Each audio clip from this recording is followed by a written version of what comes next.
Sir ಅವರೂ corporation ಪಂಚಾಯತಿ ರಾಜ್ಯದ ಬಜೆಟ್ಗಿಂತ ಒಂದು ಹೆಜ್ಜೆ ಕೆಳಗಿಳಿದವ್ರು. ಅವರು ಪ್ರಚಾರ ಪ್ರಿಯರಾಯ್ತವ್ರೆ. ಒಂದು 2-3 ಕಾರ್ಯಕ್ರಮ ಮೂಗಿಗೆ ತುಪ್ಪ ತೋರಿಸೋ ಥರ ಮಾಡವ್ರೆ. ಈ ಟ್ಯಾಕ್ಸು, ಕೃಷಿಗೇನೋ ಮಾಡಿದ್ದೀವಿ ಅನ್ನೋದು, ಈ ಥರದ್ದು 2-3 ವಿಚಾರವನ್ನು ಅಲ್ಲಿ ಕೊಟ್ಟಿದ್ದಾರೆ. ಮುಖ್ಯವಾಗಿ ಬಿಹಾರ್ ಕೊಟ್ರಲ್ಲ, ಕರ್ನಾಟಕದವ್ರು ಏನು ಮಾಡಿದ್ರು? 19 ಜನ ಲೋಕಸಭೆ ಕಳಿಸಿದ್ದಾರೆ. ಕಳೆದ ಬಾರಿ 27 ಜನ ಲೋಕಸಭೆ ಕಳಿಸಿದ್ದಾರೆ. ಪ್ರಧಾನಮಂತ್ರಿ ಆಗಲಿಕ್ಕೆ ಮೋದಿಯವರಿಗೆ ಕರ್ನಾಟಕನೂ ಸಹ ದೊಡ್ಡ ಪ್ರಮಾಣದ ಶಕ್ತಿಯನ್ನು ತುಂಬಿರ್ತಕ್ಕಂಥದ್ದು. 3ನೇ ಬಾರಿಗೂ ಮೊದಲು 2ನೇ ಬಾರಿ ಮಾಡಿ 3ನೇ ಬಾರಿ ಬರಗಾಲದ ಮೆಮೊರಂಡಮು ದುಡ್ಡು ಕೊಡಲ್ಲ. 7ನೇ ಹಣಕಾಸಿನ ಯೋಜನೆಯಲ್ಲಿ ವ್ಯತ್ಯಾಸದ ಘೋಷಣೆ ಮಾಡಿರೋ ಹಣ ದುಡ್ಡು ಕೊಡಲ್ಲ. ಅವ್ರ ಬಜೆಟ್ನಲ್ಲಿ ಬೆಂಗಳೂರು ಅಭಿವೃದ್ಧಿಗೆ ಘೋಷಣೆ ಮಾಡಿರೋದು ಕೊಡಲ್ಲ. ತುಂಗಭದ್ರಾ ಅಚ್ಚುಕಟ್ಟಿಗೆ ಮಾಡ್ತೀನಿ ಅಂದರೆ ದುಡ್ಡು ಕೊಡಲ್ಲ. ನಾವು ಯಾವ ರೀತಿ ಬಜೆಟನ್ನು ಅಭಿನಂದಿಸಬೇಕು ಹೇಳಿ? ಯಾವ ರೀತಿ ಈ ಬಜೆಟನ್ನು ನಾವು ಅಭಿನಂದಿಸಬೇಕು? ನಮಗೇನಾದ್ರು ಕರ್ನಾಟಕಕ್ಕೆ ಒಂದು ವಿಶೇಷವಾದಂಥ ಸೌತಲ್ಲಿ ನಮ್ಮ ಕೊನೆಯದು.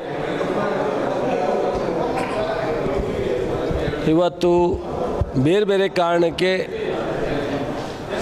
ಒಂದಷ್ಟು ಜನ ತಮಿಳ್ನಾಡವರು ಹೆಚ್ಚಿಗೆ ತೊಗೊಂಡೋಗೋರೆ.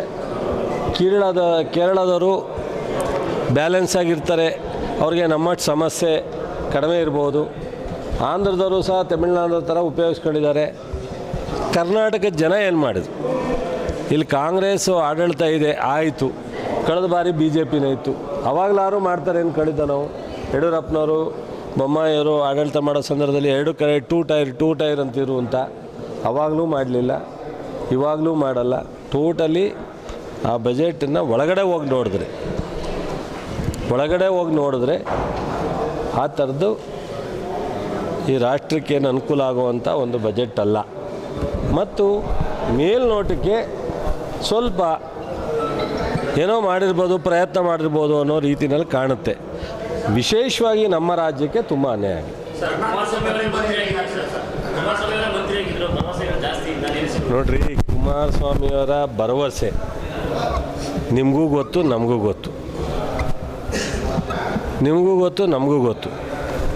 ಕುಮಾರಸ್ವಾಮಿಯವರು ಮಾತಿನಲ್ಲಿ ರುಸ್ತುಮ್ರು, ಅನುಕಂಪ ಗೀಡ್ಸೋದ್ರಲ್ಲಿ ನಂಬರ್ 1. ಭಾಳ ಸಿಂಪಲ್ ಮನುಷ್ಯ ಅಂತದನ್ನ ಎಕ್ಸ್ಪೋಸ್ ಮಾಡ್ಕೊಳ್ಳೋದ್ರಲ್ಲಿ ನಂಬರ್ 1. ನಮ್ಗೆ ಅದರಿಂದ ಏನು ಹೊಟ್ಟೆ ತುಂಬಲ್ಲ ರೀ. ನಮ್ಗೇನಾರ ಕಾರ್ಯಕ್ರಮ, ನೀವು ಪ್ಯಾಂಟ್ ಹಾಕೊಂಬತ್ತೀರೋ, ಪಂಚೆ ಹಾಕೊಂಬತ್ತೀರೋ, ಸೂಟ್ ಹಾಕೊಂಬತ್ತೀರೋ, ನೀವು ಯಾವ ಕಾರಲ್ಲಿ ಬರ್ತೀರೋ, ನೀವು ಹೆಲಿಕಾಪ್ಟ್ರಲ್ಲಿ ಬರ್ತೀರೋ, ಸ್ಪೆಷಲ್ ಫ್ಲೈಟಲ್ಲಿ ಬರ್ತೀರೋ, ನಮ್ಗೆ ಅವೆಲ್ಲ ಇಲ್ಲ. ಅದರಿಂದ ಏನು ನಮ್ಮ ಹೊಟ್ಟೆ ತುಂಬಲ್ಲ ಈ ರಾಜ್ಯಕ್ಕೆ, ಜನಕ್ಕೆ. ನಮಗೇನಾದ್ರೂ ಈ ರಾಜ್ಯಕ್ಕೆ ಅನುಕೂಲ ಆಗುವಂಥ ಕಾರ್ಯಕ್ರಮ ಕೊಡಿಸ್ಲಿ ರೀ. ಒಂದು 25,000 ಕೋಟಿ ನೀರಾವರಿಗೆ ಕೊಡಿಸ್ಲಿ. ಈ ಥರದ್ದು ಏನಾದ್ರು ಒಂದು ಸಮಗ್ರವಾಗಿ ರಾಜ್ಯದ ಅಭಿವೃದ್ಧಿಗೆ, ಒಂದು ನ್ಯಾಷನಲ್ ಹೈವೇಗೆ ಒಂದಷ್ಟು ಕನ್ವರ್ಟ್ ಮಾಡಲಿ, ರಸ್ತೆ ಕೊಡಲಿ, ಒಂದು 10,000 ಕೋಟಿ ವಿಶೇಷವಾಗಿ ಏನಾದ್ರು ಒಂದು ಘೋಷಣೆ ಮಾಡಬೇಕಾಯ್ತಲ್ಲ. ನಾವು ಈ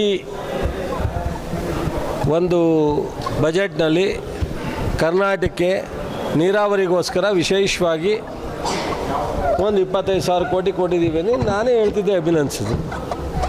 ಕುಮಾರಸ್ವಾಮಿಯರ ರೆಫರೆನ್ಸ್ ಮಾಡ್ತಾರೋ ಬಿಡ್ತಾರೋ, ಜೋಶಿ ಕುಮಾರಸ್ವಾಮಿ ಇಬ್ಬರ ಹೆಸರನ್ನು ಹಾಕಿಬಿಡಲಿ. ಟೋಟಲಿ ನಮ್ಮ ರಾಜ್ಯಕ್ಕಂತೂ ಅತ್ಯಂತ ಅನ್ಯಾಯ ಆಗಿದೆ. ಸಾರಿ, ನೀವು ಇಷ್ಟೊಂದು ಚರ್ಚೆ ಮಾಡೋ ಅವಶ್ಯಕತೆಯೇ ಇಲ್ಲ. ನಮ್ಮ ರಾಜ್ಯ 100 ವರ್ಷದ ನಂತರ ಅತ್ಯಂತ ಕೆಟ್ಟ ಬರಗಾಲವನ್ನು ಕಳೆದ ಬಾರಿ ಎದುರಿಸಿದಾಗಲೇ ಅವ್ರು ದುಡ್ಡು ಕೊಡಲಿಲ್ಲ. ನಾವು ಈ ಇದರಲ್ಲಿ ಹೆಂಗೆ ಎಕ್ಸ್ಪೆಕ್ಟ್ ಮಾಡ್ತೀರಾ? ಅವ್ರಿಗೆ ಏನಾರು ಹೇಳಿದ್ರೆ ನಾನು ಕುಮಾರಸ್ವಾಮಿ ಥರ ಮಾತಾಡ್ಬೇಕಾಗ್ತದೆ. ಮೋದಿ ಹತ್ರ ಹೋಗು,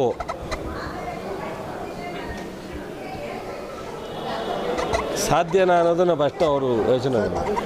ಕರ್ನಾಟಕದ ಪರವಾಗಿ 19 ಜನ ಲೋಕಸಭಾ ಸದಸ್ಯರು ಹೋಗಿ ನಿಂತ್ಕೊಂಡು ಒಂದು ದಿವಸ ಮಾತಾಡಲಿ ಸಾಕು. ಮಾಡ್ತಾರೆ, ಯಾರು ತಿಟ್ಟಿಗೆ ಮಾಡ್ತಾರೆ? ಅವಾಗ ಮಾತಾಡಬೇಕಲ್ಲ. ಓಹೋ, ಅಂದರೆ ಅವ್ರು ಯಾವತ್ತು AICC ಇನ್ಚಾರ್ಜ್ ತೊಗೊಂಡಿದ್ರೋ ಗೊತ್ತಿಲ್ಲ ನನಗೆ. ಫಸ್ಟು ಅವರ ಪಾರ್ಟಿನಲ್ಲಿ ಇರ್ತಕ್ಕಂಥ ನಮ್ಮ ಪಾರ್ಟಿನಲ್ಲಿ ಗೌರವವಾಗಿ ನಡ್ಕೊತಾವ್ರೆ. ಅಧಿಕಾರ ಅಟ್ಟೆ ನನಗೂ ಅವಕಾಶ ಬಂದರೆ ಕೊಡಿ ಅಂತಾರೆ. ಅವ್ರ ಪಾರ್ಟಿಲಿ ತಡ್ತಾರೆ. ನಾನು ಶಿಕಾರಿಪುರಕ್ಕೆ ಸ್ಟಾರ್ಟ್ ಮಾಡ್ತೀನಿ ಅಂತಾನೆ. ಇನ್ನೊಬ್ಬ ಮನೆ ಡಾಕ್ಟರ್ ಸುಧಾಕರ್ ಹೇಳೋರಲ್ಲ, ಬಟ್ ಅದು ಸರ್ ಮಾಡೋಕ್ಕೆ ಕೇಳಿ ಅಶೋಕ್. ಯಾರ ಪಾರ್ಟಿಲೂ ಯಾತಕ್ಕೆ ಕೊಟ್ಟಿದ್ದಾರೆ ನನಗೆ ಗೊತ್ತಿಲ್ಲ. ಮುಖ್ಯಮಂತ್ರಿ ಮಾತನಾಡ್ತಾರೆ, ಪಕ್ಷ ಇದೆ. ಅವರೇನು ಎಲ್ಲೂ ಕಾರಣನ ಎಕ್ಸ್ಪ್ರೆಸ್ ಮಾಡಿಲ್ಲ.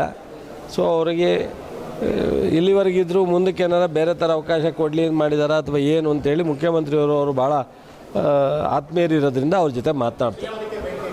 ಅದೇ ಅವ್ರ ಆತ್ಮೀಯರಿರೋದ್ರಿಂದ ಅವ್ರ ಜೊತೆ ಮಾತನಾಡ್ತಾರೆ. CM ಆರೋಗ್ಯ ನಾನು ಫೋನ್ ಮಾಡೋಕ್ಕಾಗಿಲ್ಲ ಬೆಳಗ್ಗೆಯಿಂದ. ಸೊ ಪ್ರೆಸ್ಟಲ್ ಅವರಂತೆ ಟ್ರೈ ಮಾಡಿದೆ, ಮಾತಾಡ್ತಾರೆ. ಹಾಂ, ಮನ್ಮೂಲ್ ಚುನಾವಣೆ 12ಕ್ಕೆ 10 ಗೆಲ್ತೀವಿ. ಹಾಂ, ಮುಲಾಜಿಲ್ಲ. ನೀವೆಲ್ಲ ಇಷ್ಟು ಸಪೋರ್ಟ್ ಮಾಡು, ನಾವು ಗೆಲ್ಲ ಅಂದ್ರೆ ಹೆಂಗೆ? Thank you. ಅಯ್ಯೋ ಪಾಪ, ಈಗೇನು ತಮಿಳ್ನಾಡಲ್ಲವ್ರಂತ ಈಗಲೂ ಇಲ್ಲೇ ಓಡಾಡ್ತಾವ್ರೆ. ಒಂದು ಗೃಹ ಪ್ರವೇಶ ಮದುವೆ ಇನ್ನೂ ವಾರಕ್ಕೆ 4 ದಿವಸ ಇಲ್ಲೇ ಇರಲಿ. ನಮಗೇನು ಬೇಜಾರಿಲ್ಲ, ಇಲ್ಲೇ ಓಡಾಡಲಿ. ಒಟ್ಟು ಕರ್ನಾಟಕ ಏನು ಮಾಡ್ತಾರೆ ಅನ್ನೋದು ಮುಖ್ಯ, ಅವ್ರು ಎಲ್ಲಿದ್ದಾರೆ ಅನ್ನೋದು ಮುಖ್ಯ ಅಲ್ಲ.